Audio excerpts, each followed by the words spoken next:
अस्सलाम वालेकुम दोस्तों, इनसाइड व मौज़म फ़खर में खुश आमदीद।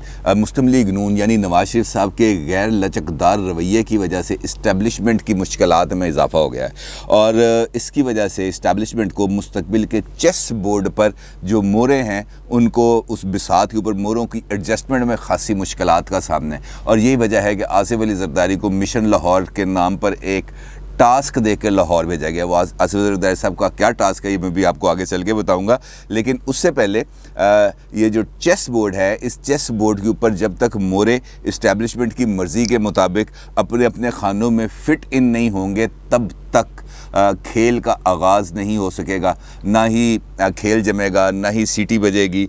और चूँकि सीटी बजना ही खेल के आगाज़ का इशारा है।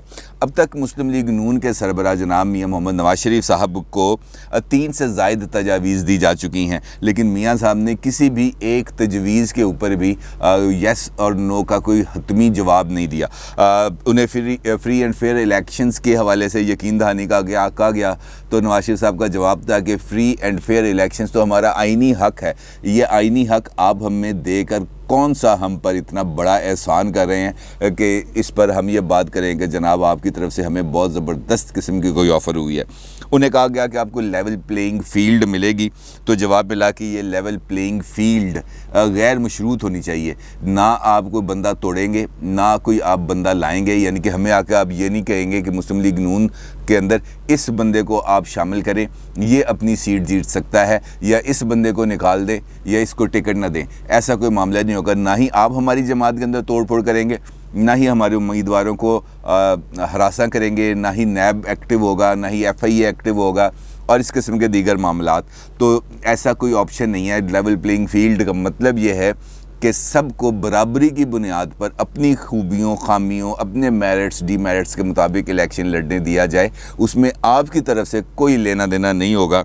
तो डेफिनेटली इस बात के ऊपर जो दूसरी तरफ है वहाँ से खामोशी होनी थी, क्योंकि ये बात ऐसी थी जो उनके लिए मानना मेरा ख्याल है नामुमकिनात में से एक है। क्योंकि अगर जो है वो घास से दोस्ती कर लेंगे तो खाएंगे क्या, तो मामला उनके लिए भी ऐसे ही है। फिर उन्हें कहा गया कि आप जनाब अगले वज़ीर आज़म के तौर पर शहबाज शरीफ साहब के नाम का ऐलान कर दें, तो उसके बाद हम इन हाउस चेंज के लिए मुकम्मल तौर पर फैसिलिटेट भी करेंगे और उसके बाद आप अपनी मर्ज़ी की आइनी तरमीम कर सकते हैं, आप उसके मुताबिक इंतखाबी इस्लाहात कर सकते हैं और जैसा मर्ज़ी चाहें आप इलेक्शन कमीशन बना सकते हैं। तो इस पर मियाँ साहब ने उनको जवाब दिया कि मुस्तकबिल का वज़ीर आज़म मुस्लिम लीग नून की तरफ से कौन होगा, इसका फ़ैसला उस वक्त किया जाएगा जब पार्टी इलेक्शन जीतेगी। और ये मेरे अकेले का फ़ैसला नहीं होगा, ये पार्टी का फ़ैसला होगा। और पार्टी जिस वक्त जिसको मुनासिब समझेगी उस वक्त उसका फ़ैसला कर लेंगे। यानी जब हम पुल पर पहुँचेंगे तब देखेंगे कि हमने पुल को क्रॉस कैसे करना है। तो ये मियाँ साहब का वो रवैया है जिसकी वजह से इस्टेब्लिशमेंट एक मखमसे का शिकार हो चुकी है। ना वो आगे बढ़ सकती है, ना वो पीछे हट सकती है, क्योंकि जो फ्यूचर का सेटअप बनने जा रहा है या बनेगा उसके अंदर इस्टेब्लिशमेंट बिल्कुल साइड पे होकर बैठ जाए, ये उनके लिए मुमकिन नहीं। और मियाँ साहब इस वक्त उनकी जो सियासत है, उनका जो बयानिया है, वो सिर्फ इस एक नुक्ते पे खड़ा है कि जनाब आपका इस मामले से, यानी कि सियासत वाले मामले से, सियासत में जोड़ तोड़ के मामले से, इलेक्शन बनाने से, इलेक्शन हराने से आपका कोई ताल्लुक़ नहीं है। लिहाजा आप इस मामले से लाताल्लुक़ रहें, और लाताल्लुक़ रहना उनके लिए आमादा नहीं। अगर देखा जाए तो इस वक्त नवाज शरीफ साहब वो कोहे गराम बन चुके हैं जिनको इस्टेब्लिशमेंट नज़रअंदाज भी नहीं कर सकती और उन्हें रास्ते की रुकावट समझकर उनको हटा भी नहीं सकती। और उसमें उनको मुश्किलात ज़्यादा हैं, क्योंकि जिस कुव्वत से वो उनको हटाना चाहते हैं उस कुव्वत का नाम है शहबाज शरीफ साहब, और शहबाज शरीफ साहब किसी भी सूरत इस ऑप्शन पर आमादा नहीं होंगे। लिहाजा ये वाला ऑप्शन उनके लिए उतना ज़्यादा कामयाब नहीं रहा। लिहाजा प्लान B पर अमल दरामद का आगाज़ किया गया। और इस सूरत हाल में जो वाहिद ऑप्शन बचता था इस्टेब्लिशमेंट के पास वो है आसिफ अली ज़रदारी साहब। लेकिन आसिफ अली ज़रदारी साहब का मामला ये है कि ज़रदारी साहब की पंजाब के अंदर किसी भी किस्म की उनकी पार्टी की यानी कि कोई भी स्टैंडिंग मौजूद नहीं है। और ये कोई ऐसा मामला नहीं है पार्टी को खड़ा करना और एक इतने बड़े सूबे के अंदर जो पाकिस्तान का सबसे बड़ा सूबा है, जहाँ से कौमी असम्बली की रिप्रेजेंटेशन भी सबसे ज़्यादा है, वहाँ पर एक जमात रातों रात दोबारा अपनी जड़ें नहीं बना सकती और ना ही वो पब्लिक को एकदम से अपने इर्द गिर्द इकट्ठा कर सकते हैं, क्योंकि लामला लोग तो वोट तो लोगों ने देने हैं, उसके तक कुछ हैंकी फैंकी की जा सकती है, लेकिन लोगों को पोलिंग स्टेशन तक लेके जाना भी ज़रूरी है। क्योंकि अगर ऐसी सूरत हाल के अंदर पीपल्स पार्टी अचानक पंजाब से जीत जाती है तो मुझे आप ये बताएं कि उस इलेक्शंस की साख क्या होगी। क्या कोई जमात इस इलेक्शन के नताइज को तस्लीम करेगी, और ख़ास तौर पर उस वक्त जब नून लीग का वोट बैंक पहले से ज़्यादा मजबूत भी है, ताकतवर भी है और बड़ा भी है, और पीटीआई का वोट बैंक भी किसी न किसी हद तक अब तक भी पंजाब के अंदर इंटैक्ट मौजूद है। तो ऐसी सूरत हाल के अंदर एक नई फुलझड़ी छोड़ने का ख़ास तौर पर फ़ायदा नहीं। और अगर हम ये देखें कि इस सारी सूरत हाल में पंजाब के अंदर बल्कि पाकिस्तान भर के अंदर एक नया पॉलिटिकल फैक्टर भी इंट्रोड्यूस हुआ है, और उसका नाम है तहरीक लब्बैक पाकिस्तान। क्योंकि जो पिछले इलेक्शंस थे उसमें उन्होंने अपनी बड़ी अच्छी कारकर्दगी का मुजाहरा किया था, और अब अचानक उसको अब बिल्कुल पॉलिटिकल सिनेरियो से नल एंड वाइड करार दे दें तो ये मुमकिन नहीं है। चाहे वो अब नया नाम के ज़रिए इंतखाबी मैदान में उतरें या कोई नई तंजीम बनाएं या आज़ाद उम्मीदवारों की सपोर्ट करें, वो जो भी है मामला वो यहाँ पर मौजूद ही रहेगा। और इस सूरत हाल के अंदर जरदारी साहब को जो टास्क दिया गया वो ये था कि जनाब आप जाएं लाहौर, आप बैठें पंजाब में, और पंजाब में बैठकर अपने लिए कुछ उन लोगों को अपने साथ मिलाने की कोशिश करें जो कद्दावर शख्सियात हों, यानी कि जिनको हम इलेक्टेबल्स कह सकते हैं। और पीपल्स पार्टी के लिए ज़रूरी है, अगर हम रियलिस्टिकली देखें तो अगर पीपल्स पार्टी ने मुस्तकबिल में हुकूमत बनानी है या उससे हुकूमत बनवाई जानी है तो उसके लिए ज़रूरी है कि सिंध तो उनके पास मौजूद है, पंजाब से वो कम से कम 25-30 नेशनल असम्बली की सीटें जीतें। और 25-30 सीटें जीतने के लिए ज़रूरी है कि उनके पास 40-50 ऐसे कद्दावर शख्सियात मौजूद हों जिनका नाम ही कामयाबी की ज़मानत हो, और वो नून लीग और पीटीआई की मौजूदगी में अपनी सीटें निकाल सके। और जरदारी साहब का जो टास्क है वो सिर्फ यही है कि आपने ऐसे बंदों को आइडेंटिफाई करके अपनी पार्टी के अंदर लेके आना है। और जरदारी साहब जब से लाहौर आए हैं वो इस मुहिम पर लगे हुए हैं, वो लोगों से मिल रहे हैं, कभी इधर जा रहे हैं, कभी उधर जा रहे हैं, कभी पुराने लोगों से मिल रहे हैं, कभी नए लोगों से मिल रहे हैं, कभी तरीन साहब के जो लोग हैं उनसे उनकी मुलाकातें हो रही हैं, फिर उनके पुराने हलीफ हैं चौधरी परवेज़ इलाही साहब, उनसे भी मुलाकात हो रही है। क्योंकि जरदारी साहब ये समझते हैं कि अगर उनको मुस्तकबिल के सेटअप के अंदर रोल मिलता है तो उनके पंजाब के अंदर जो नेचुरल अलाइज बनते हैं उनमें चौधरी साहब भी शामिल हैं, लिहाजा वो चौधरी साहब को भी अपने साथ इंगेज करने की भरपूर कोशिश कर रहे हैं। लेकिन अभी तक वो पंजाब के अंदर किसी काबिल ज़िक्र शख्सियत को पार्टी के अंदर शामिल करने में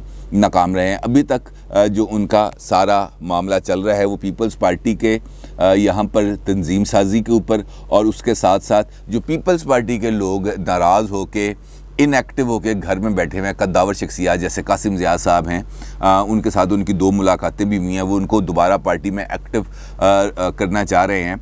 और उन जैसी दीगर शख्सियात हैं जो इनएक्टिव होकर बैठे हुए हैं, उनको दोबारा एक्टिवेट करने की वो कोशिश कर रहे हैं। और इसी वजह से उन्होंने लाहौर के अंदर अपने क़याम में तकरीबन 1 हफ़्ते का मज़ीद इजाफ़ा कर दिया है, और इस दौरान उनकी मुख्तलिफ़ लोगों से मुलाकातें भी हुई हैं।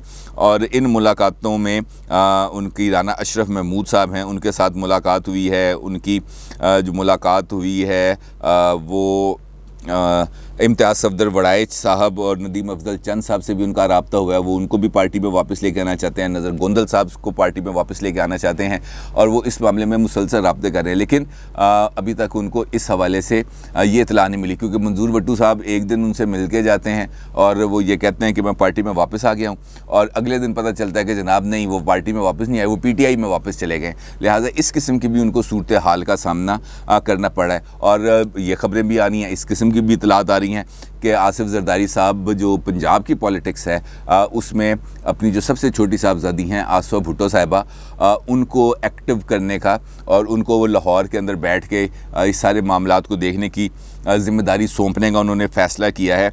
और ये आसफ़ा भुट्टो कैसे करेंगी ये भी एक बहुत बड़ा सवाल है। बिलाशुबा वो आसिफ ज़रदारी साहब की भरपूर तरबियत याफ्ता हैं और आसिफ ज़रदारी साहब अपने बच्चों में से जिस बच्चे को फ्यूचर प्राइम मिनिस्टर देखना चाहते हैं वो आसिफ भुट्टो साहब हैं। इसके अंदर भी कोई दो राय किसी को भी नहीं है। और लेकिन उनका पंजाब की पॉलिटिक्स के अंदर एंट्री होना और इस सूरत हाल में उनको यहाँ पे लेके आना बड़ा अजीब सा मामला है। उसमें पता नहीं वो किस हद तक कामयाब हो सकते हैं या नहीं।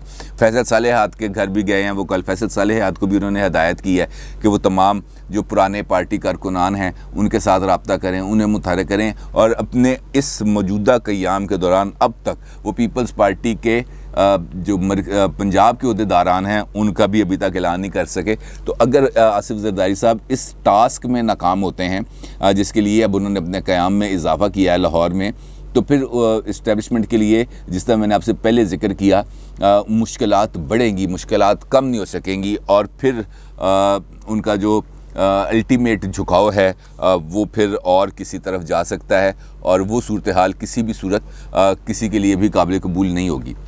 अब इस सारी सूरत हाल के अंदर हुकूमत भी बिल्कुल लाताल्लुक़ नहीं है और वो अपने तौर पर भी तमाम कार्रवाइयाँ कर रही हैं। जिस तरीके से इमरान खान साहब के हवाले से मैंने कल भी आपसे ये शेयर की थी बात कि उन्होंने भी अपने अरकान असम्बली के साथ मुलाकातों का सिलसिला शुरू कर दिया। उनकी कल भी मुलाकातें हुई हैं, उनकी आज भी मुलाकातें हुई हैं और आज भी उन्होंने और भी मुलाकातें करनी हैं क्योंकि कल से बजट की शिकवार मंजूरी के अमल का आगाज़ होना है और लिहाजा उनके लिए ज़रूरी है कि वो दोबारा अपने अरकान असम्बली से रब्ता करें। और इसी दौरान सिंध से पीपल्स पार्टी के लिए मुश्किलात में इजाफ़ा होने की भी खबरें मौसूल हो रही हैं क्योंकि बदनाम ज़माना गैंग वॉर लीडर जो उज़ैर बलोच साहब हैं उनका एक फिर एतराफ़ी बयान मंजर आम पर आया है जिसमें उन्होंने ख़ासे इल्ज़ामात लगाए हैं और ख़ास तौर पर फ़रियाल तालपुर साहिबा पर भी इल्ज़ाम लगाया है कि वो उनको वो माहाना 1 करोड़ रुपया भत्ता देते थे और इसके साथ साथ पीपल्स पार्टी के दीगर रहनुमाओं पर भी उन्होंने भत्ताखोरी के, रिश्वत के,